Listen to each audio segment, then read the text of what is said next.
राम राम. अभीज होममध्ये आपले खूप खूप स्वागत आहे. आज आपण मावा, खवा, मिल्क पावडर न घालता अगदी सोप्या पद्धतीने एकदम परफेक्ट प्रमाणात आंबावडीची रेसिपी पाहणार आहोत. मिश्रण ओळखण्याची एक सोपी ट्रिक आहे.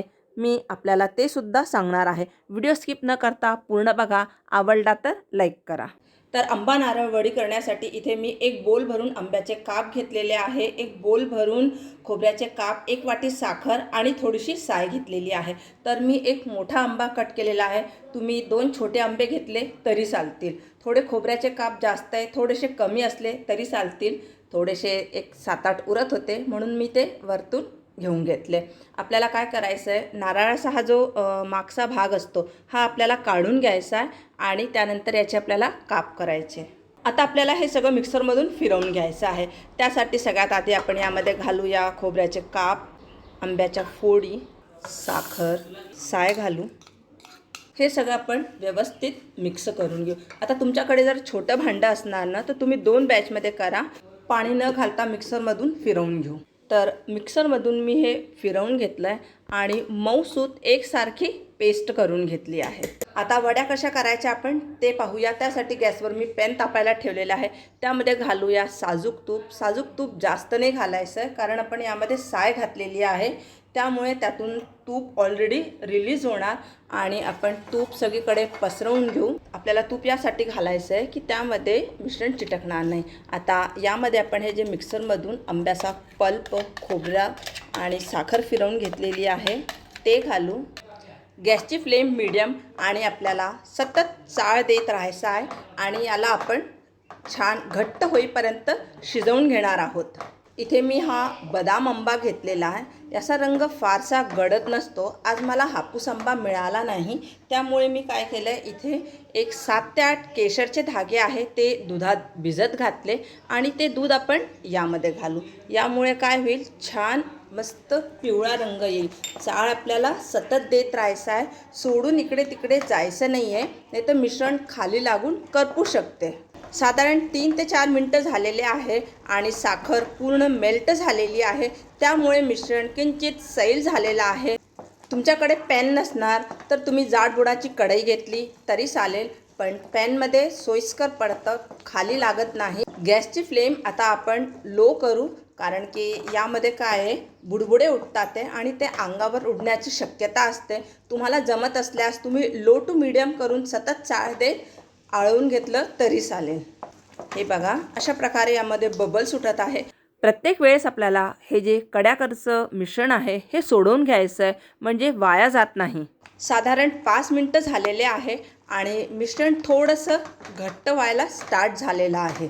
एकीकडे आपल्याला ही पूर्वतयारी करून घ्यायची आहे. एका ताटाला आपल्याला व्यवस्थित सगळीकडून साजूक तूप लावून घ्यायचं आहे, त्यामुळे वड्या पटकन निघतात.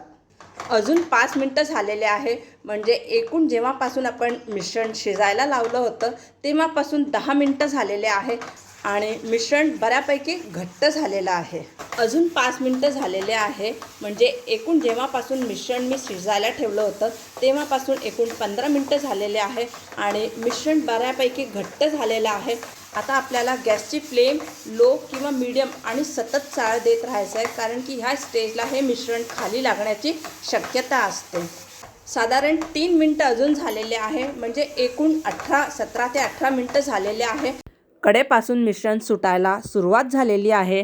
पॅनमध्ये तुम्ही बघू शकता साय घातल्यामुळे बऱ्यापैकी मिश्रणाला तूप सुटलेलं आहे. आता मिश्रणाचा गोळा होईपर्यंत आपण छान शिजवून घेणार आहोत. आंबावडीला चांगली चव येण्यासाठी यामध्ये वेलची पूड घालून व्यवस्थित मिक्स करून घेऊ. आता हा गोळा बनणं स्टार्ट झालेला आहे आणि तुम्ही इथे बघू शकता अशा प्रकारे आपण जेव्हा हे वर खाली करतोय तर इथे हे बघा पांढरं पांढरं दिसतंय, म्हणजे मिश्रण बऱ्यापैकी होत आलेलं आहे. गॅसची फ्लेम आता आपल्याला अगदी लो ठेवायची आहे, चुकूनसुद्धा मोठी नाही करायची आहे, कारण ह्या स्टेजला मिश्रण खाली लागण्याची शक्यता असते. हे बघा, साधारण आता गोळा बनायला स्टार्ट झालेला आहे. तर मला पूर्ण हे मिश्रण शिजवण्यासाठी साधारण 18 ते 19 मिनटं लागलेले आहे. तर हे बघा, खूप छान घट्ट गोळा बनून इथे तयार आहे आणि मिश्रण आपलं हे एकदम वड्यांसाठी परफेक्ट झालेलं आहे.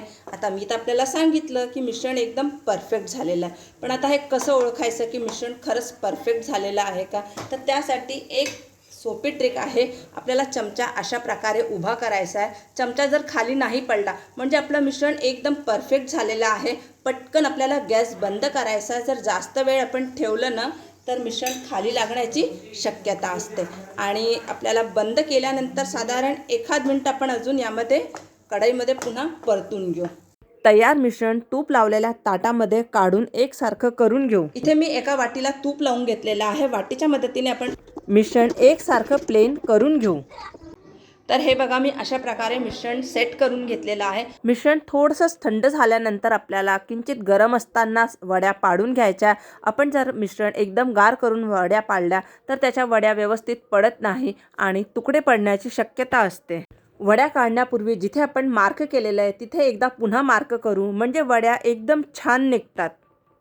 मी आपल्याला एक वडी काढून दाखवते. वा मस्त. वड्या जर निघत नसणार तर किंचित गॅसवरती ताट गरम करून घ्यावे म्हणजे वड्या सहज निघतात. तर आहे ना एकदम परफेक्ट प्रमाण आणि सोपी पद्धत. मग आता उशीर न करता मार्केटमध्ये भरपूर आंबे आलेले आहेत. तुम्हीसुद्धा ह्या प्रकारची उपवासाला चालणारी किंवा एखाद्या वेळेस गोड खायची इच्छा असणार तर अशी आंबावडी नक्की करून ठेवा. रेसिपी आवडली तर लाईक करा, शेअर करा, कमेंट करायला विसरू नका. चॅनलवर नवीन असणार तर चॅनलला सबस्क्राईब केल्यानंतर बेल आयकन दाबायला विसरू नका म्हणजे येणाऱ्या व्हिडिओजचे नवीन नोटिफिकेशन सगळ्यात आधी आपल्याला मिळतील. पुन्हा भेटूया एका नवीन व्हिडिओसोबत. तोपर्यंत स्वस्त रहा आणि मस्त रहा. धन्यवाद.